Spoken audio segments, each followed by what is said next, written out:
Okay, so we're going to put up some slides. I don't know if you've been to the supermarket recently, but you can get some amazing bargains in supermarkets, can't you? Here are a few that I've picked up on the website Money Saving Expert. Can you see this? Asda iced coffee Madeira cake was 15p, it's now 89p. Yeah, can you see that? Here's the next one. Tesco's Dr. Oetker pizza. They're $1.39 each, or you can get two for £4.50. Here's the next one. Asda, again, poor old Asda, they're getting a lot of these, I think. Asda Lucozade, £2 each, or two for £6. A real bargain. Tesco fig rolls, a new lower price of 44p, but they were 39p. Sainsbury's, let's get Sainsbury's in on the act. Diet Coke, it was 50p, and it's been reduced to 49p. What a bargain there. Here's Morrison's Douai Egbert coffee. It was £2.14, and now it's a special price of £3.14. And finally, Lidl, they don't get away with it either. Muller yogurts, 25p each, or 6 for £3.28. Don't think somebody's done their maths there. IKEA, last one. IKEA, under their July offers last year, had an Alva's corner unit at the special price of £199 when it had been on sale for £66.25. Makes you want to bog off, doesn't it? Yeah, buy one, get one free. I say, buy one, get one free. Well, these are all put out for us when we shop to exploit our impulses. They can be fantastic, but what is the use of 3 cabbages when you only live by yourself? I don't know. On this money-saving website, they then go on to let us know that actually the real bargains can be picked up later in the evenings, usually after 8 o'clock at night, but at a more convenient time from the stores in the marketplace, where prices can be up to 35% cheaper than the leading supermarkets. And that brings us to this little passage found in Luke 12, verses 6 and 7. Are not 5 sparrows sold for 2 pennies? Yet not one of them is forgotten by God. Indeed, the very hairs of your head are all numbered. Don't be afraid. You are worth more than many sparrows. So what's the story going on here?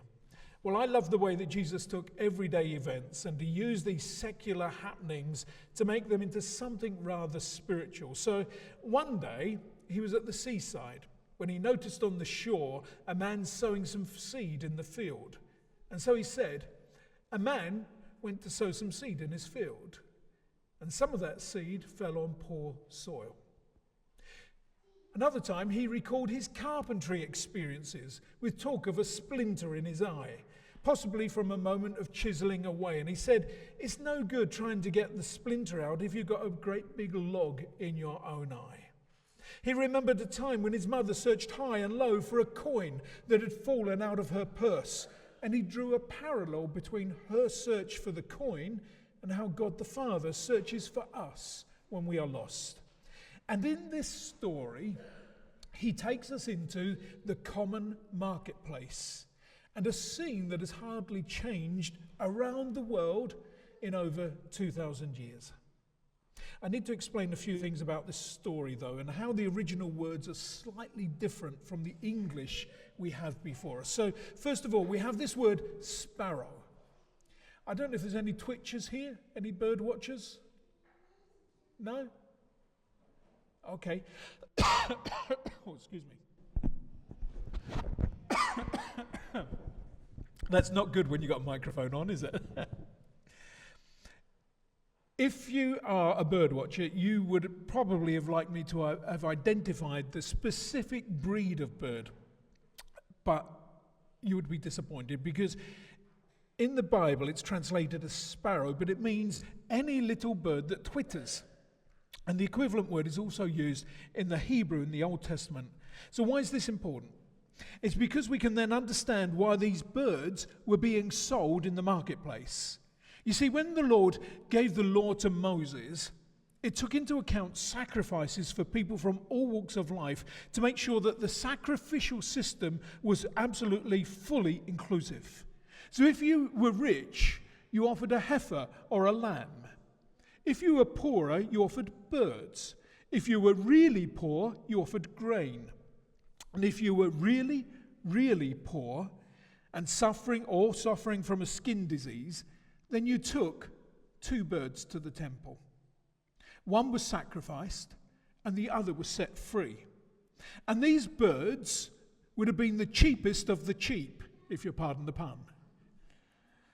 In fact, they were so cheap that in Jesus' time, according to Matthew 10 that Joy read earlier for us, 2 of these sparrows were sold for a penny or an assarion.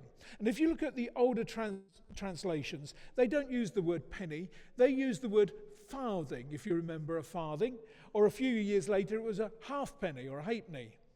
The US translations say a cent. What they're trying to get across is that it was the smallest of coins available. It was the lowest form of denomination. So here's the picture. It's a crowded marketplace, and one of the stallholders is selling his produce for offering at the temple. And at the back of the stall in a pen are the sheep. Next to them he keeps some goats. In cages on the tables he has doves and he has chickens. And crammed in a crate on the floor he keeps his sparrows.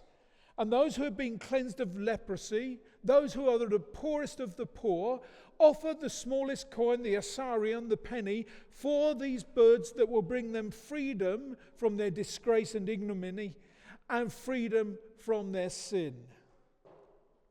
Now, what's the difference between this statement and the one in Luke? So Matthew, as Jesus say, 2 sparrows are bought for a penny, and Luke says 5 sparrows are sold for 2 pennies. Anybody good at maths? Anybody here good at... we've got a maths teacher, I forgot. So what does that mean? If 2 sparrows are sold for a penny and 5 sparrows are sold for 2 pennies, what does it mean? It means you get an extra sparrow for nothing, don't you? Yeah? Can you imagine the street traders hawking their goods to the public in this way, can't you? Way, way back in history, well, not way, way back, but when I was a boy, my very first jobs were covering for my older brother Chris when he couldn't do his jobs for some reason or another. And one of those jobs was working on a stall in Gravesend Market. And my job was to help them pack up at the end of the day. Now, I won't tell you what sort of a stall it was because I was only a slip of a lad and the job was pants anyway, and I worked in ladies' underwear. The stall sold underwear. On that market, though, was a guy called Strongy. And Strongy sold china and from the back of his lorry. And boy, did Strongy have the patter. If you go home today, have a look on Google, put in Strongy Gravesend Marketplace, and you may come up with all sorts of pictures. He actually appeared on television. He was so famous for this. Now, he had this patter of selling stuff, and I can imagine a character like him selling sparrows on the market in Jerusalem. Can you imagine it? I won't ask you a bob for this here. I won't ask you threepence for it. I'll tell you what I'll do. I won't give you 1 sparrow. I won't give you 2 for the money. I won't even give you 4 sparrows for your tuppence. Here, missus. I'll throw in an extra sparrow for nothing. Yeah, I know. Flipping believable, isn't it? 5 sparrows for just 2 pennies. Here, I'm doing myself out of a job. Who'll take it? You can just imagine the scene there, can't you? You see, that 5th sparrow was thrown in as a nothing. What could they do with it? They needed 2 sparrows for the sacrifice, 1 as an offering, and 1 to be set free. 4 sparrows would be 2 lots of offerings. But what would they do with the 5th sparrow? It was worthless. It was useless. It wasn't worth anything. Until Jesus said, "Are not 2 sparrows sold for a penny? Yet not one of them will fall to the ground outside your Father's care. And even the very hairs of your head are all numbered, so don't be afraid. You are worth more than many sparrows. Are not 5 sparrows sold for 2 pennies? Yet not one of them, even the one that's left over, not one of them is forgotten by God. Not one of them will fall to the ground Not one of them is forgotten by God. What's the point that Jesus is making? When our children were younger, we bought them a book with a cassette tape that they would play in our car over and over again. Richard Bryars narrated this tale of the very worried sparrow. And the story started like this. There was once a very worried sparrow. All the other birds looked up at the bright blue sky and sang, "Cheep, cheep, cheep, cheep." But not the very worried sparrow. "Meep, meep," he said in a very little voice. He worried about food. He worried about learning to fly. He worried about finding a mate and building a nest. And he worried most of all about the horrible sparrowhawk. Then he made a very important discovery, that God cared for him. Now, as lovely as that children's story is, there is an even more beautiful message that surrounds this almost throwaway line from Jesus. You see, if we look at the setting of his words, we discover that they were being spoken to his followers in two very distinct yet similar surroundings. In Matthew, he's about to send his disciples off for a mission to various parts of Israel. He sees troubles ahead for them, with the possibility that as they go into the world, they will suffer hardships, persecution, betrayal, hatred, injustice, and even death. He says to them to look at this fact that God cares when even a humble sparrow falls to the ground, and if that is so, then his value upon them is immeasurable. In Luke's account, Jesus is in a period of conflict with the Pharisees. He upsets his host at supper and goes out of the Pharisees' house to a waiting crowd, so big that they were pushing and shoving each other, trampling on each other.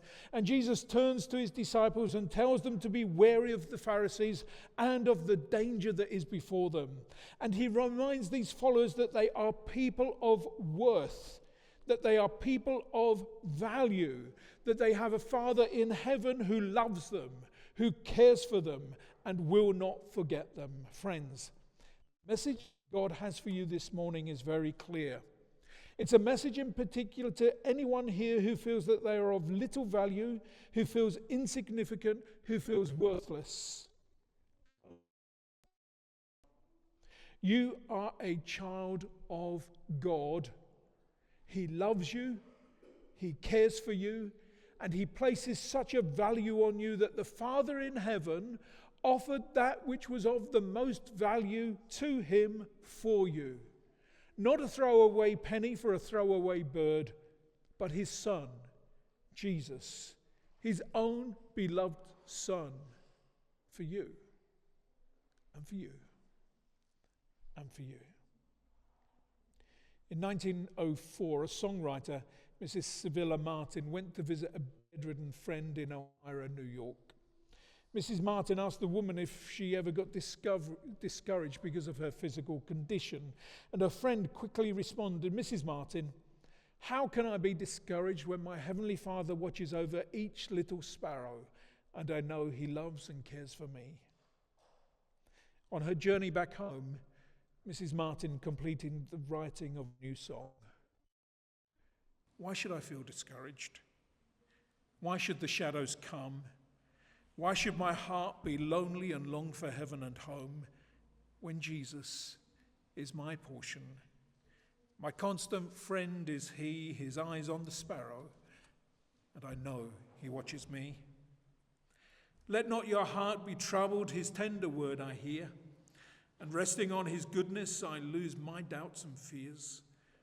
Though by the path he leadeth but one step I may see, his eye is on the sparrow, and I know he watches me.